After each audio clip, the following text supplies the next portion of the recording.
मैं हूँ डॉक्टर वसुंधरा अजनार और लेकर आई हूँ एक नया केस जो कि गांव खेड़े में बहुत ही कॉमन है।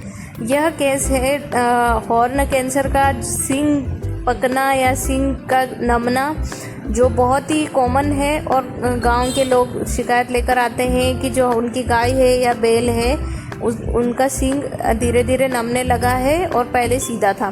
तो ये आप इस बात से अंदाज़ा लगा सकते हैं या डायग्नोस कर सकते हैं कि दोनों के जो अलाइनमेंट है वो अलग अलग हो जाता है और धीरे धीरे जो सींग का जो बेस है, मतलब कि जो आधार है, वहाँ पे स्वेलिंग सा, सूजन सा होने लग जाता है और गीला गीला सा फील होता है। और अगर क्रॉनिक कंडीशन में कई बार आँख से आंसू आना और नाक से पानी बहने लग जाता है सिर्फ एक तरफ।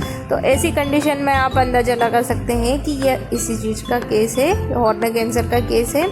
तो ऑनर को सजेस्ट करिए कि ये ऑपरेशन ही करना पड़ेगा। अगर ये ज़्यादा दिन रह जाता है तो ऐसी कंडीशन में सींग अपने आप टूट जाता है और केस बहुत ही ज़्यादा बिगड़ जाता है और हीलिंग होना बहुत ही मुश्किल हो जाता है। ना के बराबर शायद हील ही नहीं हो पाता और जो सींग का जो छेद है, स्कल में छेद बना रहता है और बारिश में पानी या पानी गिरने के चांस रहते हैं और ऑनर की धीरे धीरे क्रॉनिक कंडीशन में डेथ हो जाती है। तो इस केस को क्योर कर सकते हो आप अगर अर्ली कंडीशन में आप डायग्नोस कर सकते हो प्रॉपरली। तो ऐसे केस को डायग्नोस करके उसको ऑनर को सजेस्ट करिए। और ज़्यादा से ज़्यादा अगर आप प्राइवेट करते हैं तो 1000-2000 का खर्चा आता है, क्योंकि जो सूचर मटेरियल है वो महंगा होता है और जो ब्लड रोकने की जो मेडिसिन होती है, थ्रोम्बोस्टेटिक या फिर ब्लड स्टेटिक, हीमोस्टेटिक जो दवाई होती है, मेडिसिन होती है, वो महंगी होती है। तो ऐसी कंडीशन में आप ज़रूर से ज़रूर उसको सर्जरी करने का ही सजेस्ट करवाएं, सर्जरी करवाएं और ऑनर को ज़्यादा से ज़्यादा अच्छी मतलब सुविधा देने का प्रयास करें। तो ये वाला जो केस है, ये वाला जो वीडियो है, इसको आप पूरा देखें क्योंकि ये डिटेल वीडियो है और इसमें हम प्रॉपर बताएंगे कि कैसे सर्जरी की गई है। तो जिन लोगों को ब्लड देख के थोड़ा चक्कर आता है तो वो लोग ध्यान रखें कि इस वीडियो में थोड़ा बहुत, पूरा वीडियो जो शूट हुआ है तो इसमें बहुत ज़्यादा ब्लीडिंग होती है। तो सबसे पहले ये जो है शेविंग कर रहे हैं, मतलब कि जो बाल होते हैं ना, बाल को हटा लिया जाता है क्योंकि जो चमड़ी है उसको इकट्ठा लाने के लिए पहले चमड़ी की जो शेविंग कर ली जाती है ताकि हम पहले फ्लैप बना सकें। फ्लैप का मतलब होता है चमड़ी इकट्ठा करने के लिए दो चमड़ियों को अलग निकाल लिया जाता है। तो इसीलिए ये पहले शेविंग कर रहे हैं यहाँ पे। और आप देख सकते हैं प्रॉपर ज़्यादा से ज़्यादा शेव करें ताकि अच्छे से फ्लैप बन सके और अच्छे से चमड़ी पास आके प्रॉपर तरीके से जुड़ सके। तो जोड़ने के लिए ये वीडियो थोड़ा लंबा है लेकिन आप वीडियो में बने रहिए। तो इसमें मैं बताऊंगी कि किन चीज़ों की सावधानी रखें।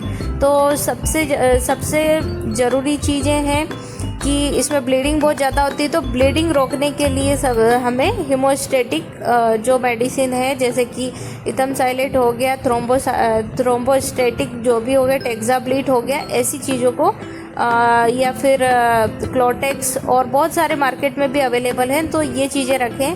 दूसरा हो गया suture material, proper suture material का यूज़ करें।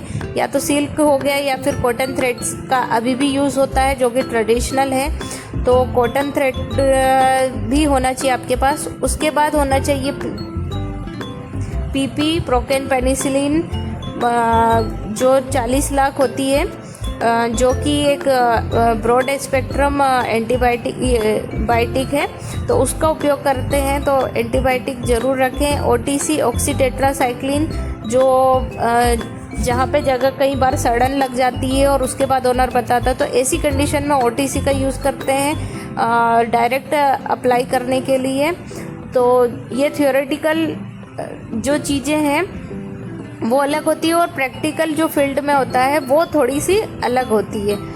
और उसके बाद बीपी हैंडल, बीपी प्लेट का यूज़ करें और pain killer, proper pain killer और सबसे मेन चीज़ जो है वो लिग्नोकेन लोकल एनेस्थीसिया का यूज़ करना है। और इसमें हम लोग दो जो नर्व है उसे ब्लॉक करेंगे। सबसे पहले सुप्रा ऑर्बिटल नर्व ब्लॉक और एक कॉर्नियल नर्व ब्लॉक। तो दोनों नर्व ब्लॉक को ब्लॉक करके और उसके बाद लोकल एनेस्थीसिया में ही इसकी सर्जरी हो जाती है। लार्ज एनिमल में ये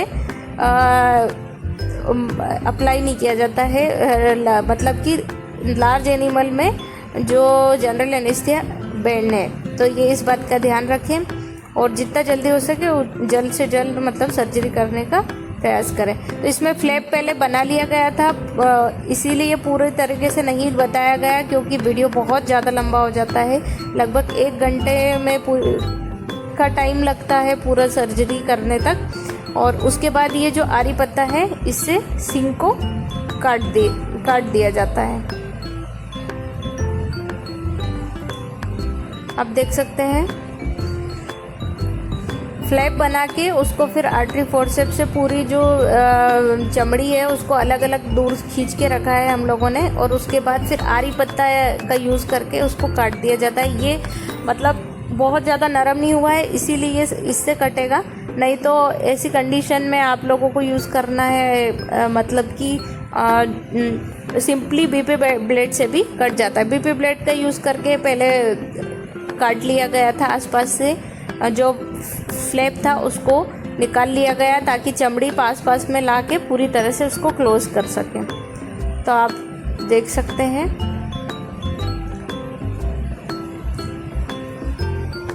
इसमें सींग काट के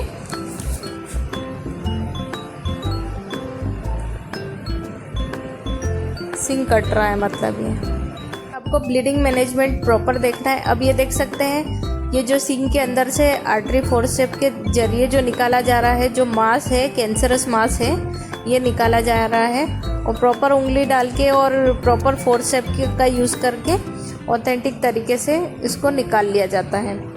उसके बाद आप बाद में देखेंगे, मैं आगे बताऊंगी वीडियो में, आप वीडियो को में बने रहिएगा। तो ये प्रॉपर निकाल लेने के बाद उसको क्लीन कर लेंगे बाद में। उसके बाद मैं ये देख रही थी कि ये जो दोनों है स्किन वो पास आ पा रही है या नहीं, मतलब कि ज़्यादा फोर्स लगाने की ज़रूरत नहीं है। अब जो स्किन है वो प्रॉपर सूचरिंग के लिए तैयार है। और इसमें हम लोगों ने सूचर मटेरियल का यूज़ किया कॉटन थ्रेड का। तो आप देख सकते हैं पहले 16 गोज की नीडल से को हम लोग इंसर्ट करते हैं, फिर उसके बाद क्योंकि जो स्ट्रेट नीडल होती है उसे पास करना स्किन में बहुत टफ हो जाता है, तो इसका यूज़ करने से थोड़ा सा इजी पड़ता है।